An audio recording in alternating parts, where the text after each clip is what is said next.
Hi, I'm Corajo or CJ, and this week is going to be a commander deck for each day of the week when it comes to the new March of the Machines one. Giving my thoughts and opinions on them all and seeing like if the deck is actually worth it or is it better buying singles and stuff like that. When it comes to these videos, I know the decks are already out and people will probably be buying them anyway. However, these videos are mainly for two reasons. One, I like making this type of content and I was away last week and didn't have enough time. So I'm mainly making it because I find these fun. The second thing is I know people buy the decks later on and they don't have a full decision if they want to make it or not.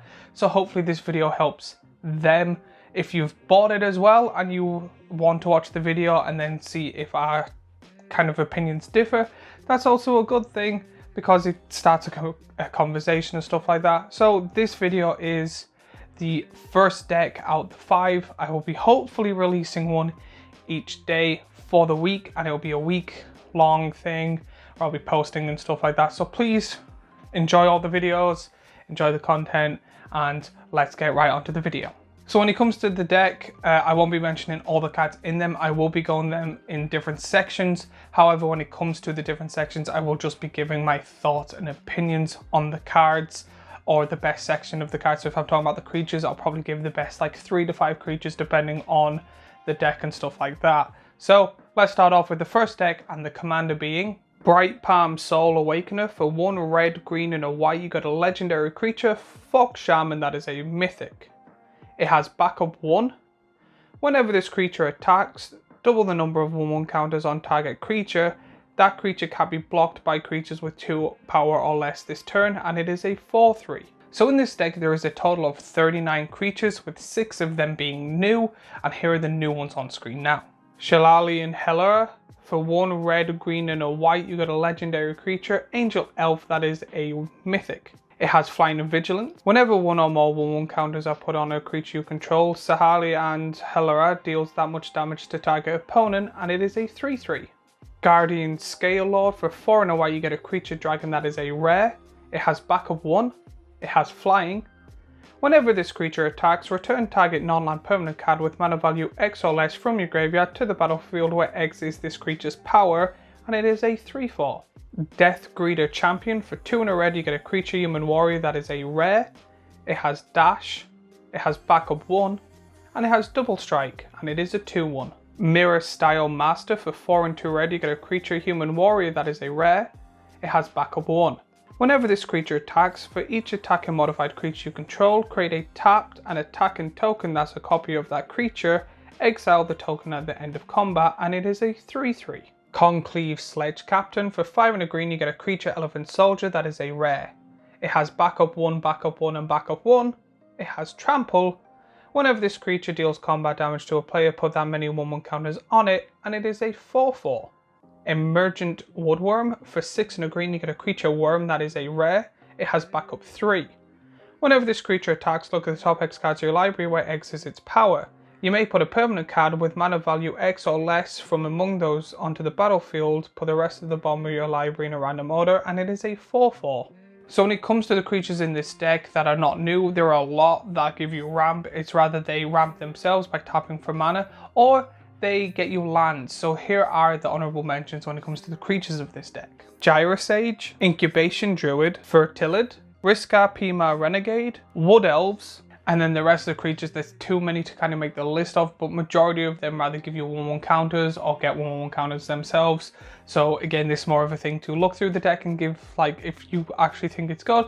But the creatures in this deck or this section are kind of not the best in my opinion. When it comes to these type of commander decks, there's usually 100 cards. However, with these ones, there's 110 because they give you Plane Chase cards, which is a kind of game type from years ago that they seem to be kind of putting in this one, and I've seen a lot of people enjoy it, and I've never seen many people complain about it. There is the fair few, but like no matter what, people complain about something. So in each deck you get 10, and these are the 10 in this deck. Bloodhill Bastion, Cryonic Aether, Grove of the Dream Pods, Jund, Karash's Foothill, Mega Flora Jungle, Riptide Island, the Golden City of Araska, the Great Eyrie, Tawashi. When it comes to the sorceries in this deck, there's only really like 3.5 I want to talk about. The reason I say half is because one of them are the cards that are sidewards that have the 2 squares, that one's an instant and one's a sorcery, and you pick one of the 2 and pay its mana cost. So the 3 I'll be mentioning, 2 are kind of old and 1 I'll actually be fully reading out because it's a brand new card, and here they are on screen now. Cultivate, Kodama's Reach, Path of the Pyromancer. For 4 and a red you get a sorcery that is a rare. Discard all cards in your hand, add a red mana for each card discard this way, then draw that many cards plus 1. It has Will of the Planeswalker. Starting with you, each player votes for Planeswalker or Chaos. If Planeswalker gets more votes, Planeswalk. If Chaos gets more votes, or the vote is tied, Chaos endures. And now we are on to the instances in this deck, and when it comes to this deck there is 8.5 in total, the other being the other half of the card I originally said. When it comes to this deck, the instant sorceries are not the most powerful part of this. I do like the commander, however, I think I would be kind of building it differently or putting in a lot of different cards. So this is not the strongest deck in my opinion, or a deck I would usually play, but here are the instances on screen now. Inscription of Abundance, Inspiring Call, Semester's End. And when it comes to the artifacts, there are 6 in total, but majority of them are kind of like your Soul Ring and stuff like that, your Mana Rock. So I won't be mentioning them, especially since like a Soul Ring is in all of them. So I'm pretty sure I'm not going to be in each of the videos being like, and a Soul Ring, and a Soul Ring, and a Soul Ring, and a Soul Ring. So there are 3 cards in this deck that I do want to talk about. However, one of them is in each of the decks. So if you don't watch the rest of the videos, I'm going to be just mentioning it in this and just saying the name from then on. It's an okay card. I'm not the biggest fan of it, but I understand why it's in this deck. And here are the 3 on screen now. Fractured Power Stone, Dronic Resonator, Inker Elixir. When it comes to enchantments, there's 4 in total. I'll be mentioning 3 of them now because one of them is new and I'll probably be reading that card as a whole. So the 3 I'll be talking about are Together Forever, Eon Storm, Flame Shadow Conjuring, and then the new one is Uncivil Unrest. For 4 and a red you get an enchantment that is a rare. Non-token creatures you control have Riot.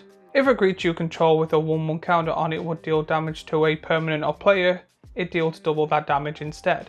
When it comes to these decks or deck conversation things, I always find the hardest thing to talk about is the lands, because when I see one of these decks, I've been playing for so long, I kind of know majority of the lands that are going to be in this deck. However, there were 3 that I thought were good for this deck, or kind of not a little surprise. So even though there is a lot of lands, there's a lot of like plains and mountains and stuff, like basic lands, and the other lands are kind of just your like port towns and dual lands that you get in all these decks. And I don't want to make an entire video on that, but the 3 I will be mentioning are like somewhat, they work with the deck or semi-strange, that I'm not shocked but kind of more interested that they put it in.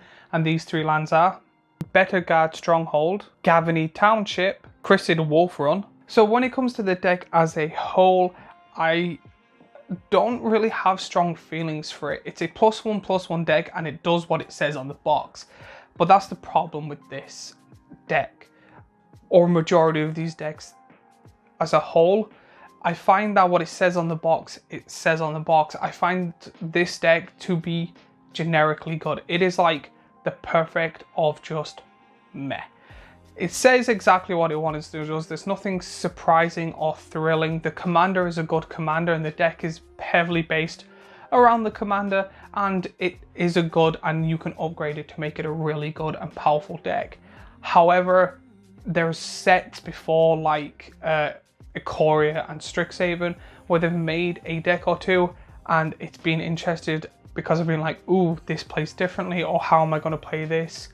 Or is there like, I see a lot of people, for example, they'll make a Zafi deck and it's all about scrying, or it's all about making the 4/4 elementals. And I decided to make a deck on just doing the 10 damage, and the deck's quite good. But that's what I like about those decks. It's you get one of the decks and go, ooh, I can play this my way. I can build it my way. With this deck, it seems to be kind of just locked, and I could be wrong in saying it, but that's my thoughts and opinions. I just find it like generically good. Like, I won't go out my way to buy it, but if someone giving me the deck, I would be like, cool, thank you. I don't know how to explain it more than that. It just seems this deck is perfectly meh. It does exactly what it says. There's no thrill, there's nothing. It's just kind of like, if I am going to rate it out of 10, I would give it a 5. Like, it's, I don't know how to explain it more than that. Sorry. But as I usually do, let me know what you think of this deck in the comments down below. If there's any cards you would add into this deck, also let me know in the comments down below. Let me know what you think of this video, if there's any changes or anything I can do, or anything you would like to see more. Let me all know in the comments down below, because kind of the more feedback I make, the better content I can make for yous. Hopefully this week goes really well, and I'm really excited for thoughts and opinions of should I be doing this later on. So if they were making more Commander decks, do kind of a deck tech week or a deck talk week. I don't know what to call other than that. And all the feedback and information will help a lot. And then also, while you're at it, remember to follow me on all my social media and all of that, and like all my stuff and praise me, mortals. But yeah, I will hopefully see you in the next video. And if you like this video, I will be having a video when it comes to all the decks for the rest of the week. So right now it is a video I made last week here, but tomorrow will be this video. So go and see that. I will also have a playlist here of other Magic the Gathering content I make. I might turn this into a new playlist where I just talk about the new decks and stuff. Let me know if that's a good idea in the comments down below. And remember to hit the subscribe button, and I will see you all in the next video.